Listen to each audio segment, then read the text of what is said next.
Chase's grandma is a pretty unique episode of Zoey 101, to say the least. Chances are, if you've ever seen this one, you probably remember what happens. But just in case you haven't seen it or don't remember it for some reason, spoiler alert, because genuinely, I can't talk about this episode without discussing the ending. So, yeah, the ending. Chase's grandmother dies. That's it. She just dies. A sad song plays, and the credits roll. And honestly, even though it's been almost 20 years since I first seen this episode, I'm still not sure how I even feel about it. Because on one hand, I kinda have to respect this show just for having the balls to kill off a character. I mean, that's definitely something you don't see too often on Nickelodeon. There's not a single death in all of Victorious, Drake and Josh, Ned's Declassified, or Big Time Rush. In fact, the only other Nickelodeon death I can even think of is Mr. Galini, the 97-year-old pie maker guy from the iCarly episode I, Pie. Oh yeah, and possibly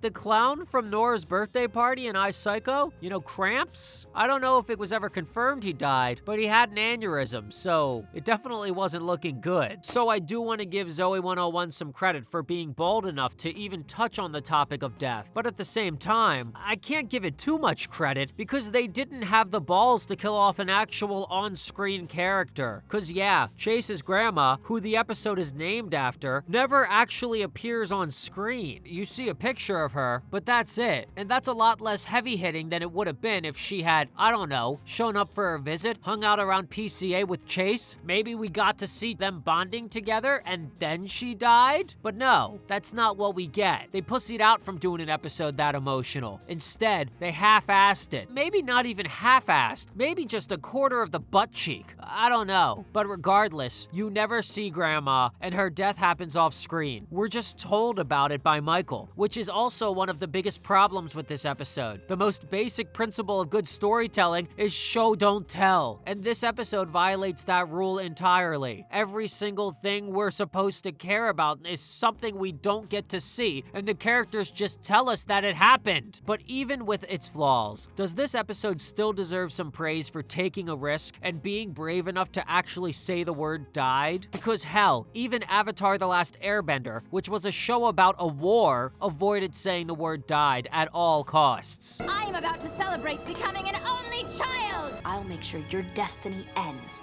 permanently. I'm afraid I'm not taking prisoners today. Wipe them all out. End him. Chase's grandmother died.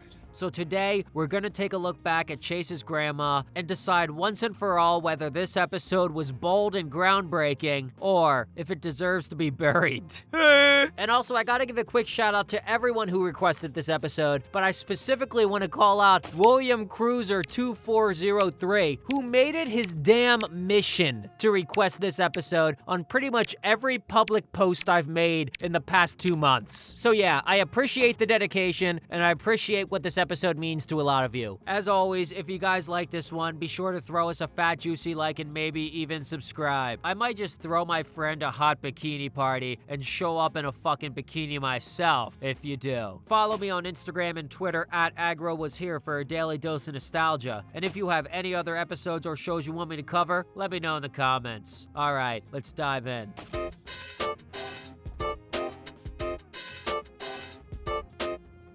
So we start off with Michael and Logan debating if reindeer are real. And in case anyone is wondering, yes, turns out they are real, which they are also known as caribou, if you've ever heard of those motherfuckers. The girls show up and join them for lunch, but Chase doesn't want to talk to anyone because he's busy writing a 5,000-word research paper, and he's only on word 97. And for some reason, no one else seems to have a paper due. Kinda weird. Aren't they all classmates? Why is Chase the only one burdened with this assignment? Zoey points out it's Chase's birthday this weekend, so he needs to quit being a fucking nerd and have some fun, whether he likes it or not. But Chase doesn't want to make a big deal out of his birthday and explicitly says he doesn't want a party. Then a second after he leaves, they all decide they're gonna disregard his wishes and throw him a birthday party anyway. Happy birthday! Here's something you directly asked us not to do! Great gift, guys. Really fucking great. Zoey sees Dustin getting in trouble for swimming in a PCA fountain, which is a pretty weird setup for the side plot they end up giving him this episode. Also, his clothes only look like half wet. Was he swimming or just splashing around? And fun fact, this is actually the first appearance of Dustin since the episode Hot Dean, ending his long absence streak. It's actually the longest number of consecutive absences of any main character in the series, other than when they were written out of the show entirely, of course. Peace, love, Nicole. But seriously though, where was Dustin? What was he doing? Zoey warns him that he better not get in trouble again or she's gonna whoop his ass. Ow, that hurt. Also, real quick, guys, I think Dan Schneider thought his sorry, sloppy ass was clever or something, because when Dustin's getting in trouble, he actually is standing in front of a vending machine, which is a bit of foreshadowing for his B-plot in this episode. But it's not clever foreshadowing, it's just random foreshadowing that's honestly fucking stupid. Cut to Chase's dorm room later. Zoey pops in for a visit, and he's making an e-birthday card. What do you think of this? And, you know, I'll say it, I like that they're consistent with Chase making these little animations as a hobby. You see him do it in other episodes for the Chase and Michael show, and uploading them to Toon Juice. Then, Chase drops a bunch of lore on Zoey about how close he is with his grandma, and explains they even share the same birthday. My grandmother. We were both born on the same day. Oh, she's so cute. You guys close? Oh, yeah. Yeah, we're close. That's why I never mentioned her before one single time, and will also never bring her up again after this episode ends. But yeah, Exposition City in this scene. So Chase gives a monologue here about how much he loves his grandma, and how she basically raised him when he was little because both his parents worked. And while he's lore dropping, she helps herself to his coffee? She just fucking takes a sip of his mug, what the fuck? You guys close? Oh, yeah. See, when I was little, both my parents worked, so I'd go over to her house every day after school. I don't want to say it, but do Chase's parents even like him? They made Grandma watch him when he was little. Then when he got older, they shipped his ass off to a boarding school. Have they ever spent 5 minutes with him since he was born? I think that's the real tragedy here. They even send his ass off to England eventually, a whole nother continent, and then they refuse to let him come home. Like, damn. Cut to Lola trying to buy a doodle cake from a vending machine, but it eats her dollar and doesn't give up the snack. So Lola and Quinn start beating the shit out of the machine, and they should really be careful doing that because those machines can weigh nearly 1,000 pounds. So Dustin shows up and offers to help, and he reaches inside and ends up getting his arm stuck. Nothing burger of a side plot. Cut to Logan and Michael planning Chase's surprise party, arguing about whether it should be a pajama party or beach theme. And Zoey shows up and announces that she got Chase the best gift ever by inviting his grandma to come visit. What'd you get? His grandmother.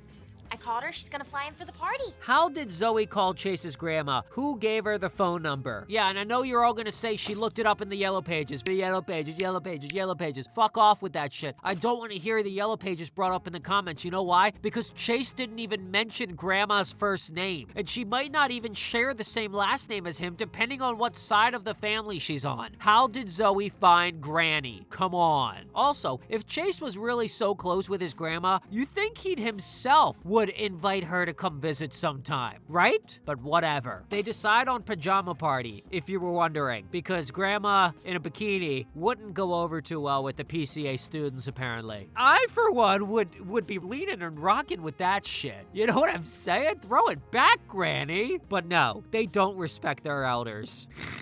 So yeah, pajama party. And then the scene just ends. That's it. Cut back to the vending machine, and Dustin's arm is clearly not stuck. Like, come on. Look at it. Look at it. Look at it. Look at it! Look at it!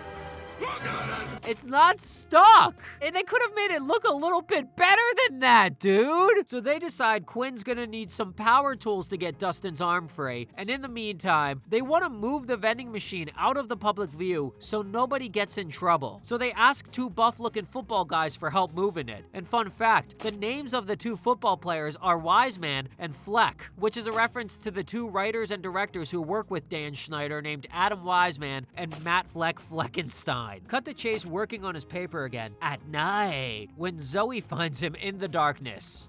There he is. There he is? What? did she pace around the entire campus in the darkness looking for him? Also, where is everyone else? They couldn't get some extras to be in the fucking background for this scene? The whole campus is deserted. How fucking late is it? Zoey tells Chase she got him the best birthday present ever. I guess she tracked him down just to tell him that? I am giving you the most awesome present ever. What's that? Close your eyes and I'll tell you. Yeah, she fucking runs off. She's gone. She's zooming, dude. She's zooming, dude. So let me get this straight. She looked around the entire campus grounds of PCA to find him, and then says a couple of words to him, then runs away? What was the point of that? Why did it happen? What was the point? Cut to them putting the vending machine in the guy's dorm room, and Quinn says she can't get the tools they need till tomorrow, so Dustin's gonna have to sleep there with his arms stuck all night. The janitors have gone home by now, so I'll have to get the proper tools and industrial lubricants in the morning. Why can't you get the tools and industrial lubricants somewhere else? There is nowhere else. Now, be quiet and go to sleep. Unless you want Zoey to find out. Like I said, this is a weird plot they gave to Dustin, because in the first scene, he was getting in trouble for swimming in the PCA fountain on a dare. But here, he wasn't trying to break any rules or get in trouble, he was genuinely just offering to help Lola, and they're like punishing him for it. Night-night. Wait! What if I get thirsty, or what if I... Dustin, my brother, call the fire department. Like, at least give him some water, right? If you're gonna leave him there overnight, he needs to drink. Brother's gonna get parched. They're kind of bitches for that. Cut to Zoey getting the news on the phone that Grandma can't come to Chase's surprise party anymore because she has the flu. She's got the flu. Oh, Well, that stinks. Yeah, I know. She was so excited to come. No. I mean, if we'd known earlier she was gonna bail, we could have done the beach theme. Personally, I think they could have just done the beach theme anyway. Like I said, Granny in a bikini, throwing it back. Ooh, I'll take it. Cut to the boys' dorm room where everyone is asleep, including Dustin with his arms still stuck in the vending machine. Except for Chase, who's awake and working on his paper. How slow of a typer is this motherfucker? Like, let's be real here. 5,000 words. I'm busting out the calculator. Let's do some math. 5,000 words. You know, Chase should be well above the average typing speed. He's an educated, well-off person who's had access to a computer probably his whole life. But let's do the average typing speed and see how long that would take an average person. It looks to me like the average typing speed in America is 40 words per minute. So it should only take about 2 fucking hours to write 5,000 words. This motherfucker is fucking typing day and night. Bam, bam, bam, bam, bam. What in God's name is he actually doing on that laptop? Why is he typing so slow? What kind of research is he doing? What in the fuck? He should be done by now. All right, but whatever. One of you get that? Hey, wake up. Answer the door. Why can't you get it? I have words to type. I'm on Logan's side here. Chase can't stop working on his paper for the 2 seconds it would take to answer the door. It's not that serious, like it's not that deep, brother. Turns out the knocking was Quinn and Lola, and they're here with the tools to try to free Dustin.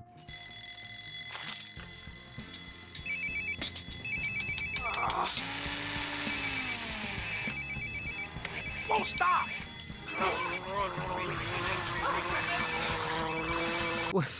What? Why is Michael's alarm clock broken? Why did Logan walk away from the sink and come back into the bedroom to gargle his mouthwash? And why is Quinn whirling the drill when she's not actually using it to drill anything? So Chase storms off because he can't stand these loud-ass motherfuckers, and it seems that his birthday is not off to a very happy start. Zoey finds him and brings him a cupcake and then gives him a PCA pen as a birthday gift. She explains the best gift ever she promised was supposed to be his grandma visiting, but she had to cancel because she got the flu. She was supposed to fly in today, but then she got the flu and couldn't come.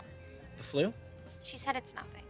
Oh, okay. Yikes. It is pretty sad how Chase seems worried for a second when Zoey mentions the flu, but then relaxes again when she says it's okay and Grandma's fine. I'm not gonna lie, it's tugging at my heartstrings a little bit, but not as hard as it would be if Chase and Grandma maybe bonded for a little bit on screen. A phone call. They could have even done a phone call. Even just a voice actor for Grandma would have made me feel a little bit more emotionally connected. It's so difficult when you've never seen or met the person to really feel invested in this plot. He thanks Zoey for almost giving giving him the best gift ever, and then she leads him away to this surprise party, which he already knows about. Also, it's light out now, and they're walking to the party right this second, but when they get to the surprise party, it's nighttime somehow. So, why don't you take a little study break? Real quick, guys. Why does Zoey have her tech mate when first off, it fucking fell into the fountain and broke at the end of the episode Spring Breakup, but second off, when she called Chase's grandma earlier, she was using this dinky old flip phone with an antenna. So what is it? Does Zoey have a burner phone? Is she got a side business hustling drugs or some shit? Well, what the hell? Cut to Lola and Quinn trying to yank Dustin out of there, and this poor kid is hanging on for dear life, trying so hard to act like he's stuck when he's clearly just gripping onto the vending machine with his hand himself. It looks terrible, bro. Then they give up yanking on him because it's not working and leave his ass high and dry so they can go to Chase's party. And all they give him is a puppet so he can talk to himself. These girls are jerks. I'm gonna say it. It's also a good lesson why you mind your own business when you're walking in the street. Don't offer help to people, even if you know them. That's literally the message here. Don't stop what you're doing to offer help to one of your friends, or else it will bite you in the fucking ass. What a great moral. Cut to the party. Chase pretends to be surprised when they walk in, and they all tell him he has to stay and party and forget about writing his paper for a little while. Zoey leaves to go put on her pajamas, and then we cut back to poor Dustin. Are you hungry, Mr. Dustin? Starving. He's starving? They could have given him food. Those assholes just gave him a puppet and no food or water? I feel like Zoey would be pissed if she knew they were treating her little brother this way. Like, let's be real. So he plugs in the vending machine and pulls out $1. $1? Different times. Different times. And of course, buying something from the vending machine magically frees his arm. So now there's just a vending machine chilling in their dorm room. That's stolen property. Cut back to the party, and when Zoey pops up in her pajamas, Logan just says, "Whoa." Hey! Whoa! And then this part actually pisses me off. Zoey asks where Chase is, and listen to how the others respond. Where's Chase? I want to get a picture with him. Chase left. What do you mean Chase left? This is his birthday party. Where'd he say he was going? He didn't say. Michael might know. So here's what I'm gonna say about that. They don't know where he is or why he left his own party. In just the last scene, when Chase said he might leave early to go work on the paper, they were saying, no, you're not leaving early. You're gonna stay here and party with us. Yeah, I might have to leave a little early, just to finish writing my paper, because I just want to make sure that I... No. Not stay in here. But then in this scene, they're all just like, who? Chase? Oh yeah, he bounced. We don't know why. Huh? So Zoey finds Michael and asks where the hell Chase went. She assumes he left to finish his paper, and she's pissed at his lame ass. But Michael pulls her outside to tell her what's really going on. Chase's grandmother died. But I just talked to her. She said it was just the flu. It was more than the flu. You know, I'll give it to him. This part actually captures the unexpectedness and randomness of death pretty well. Zoey saying, but I just talked to her, is really accurate to how it feels, and it honestly hits pretty hard for anyone who's gone through losing someone in that way. Zoey leaves to go find Chase, who left so he could be alone, and when she finds him, the two of them just share a quiet moment together as the ending of the episode. You want to be alone?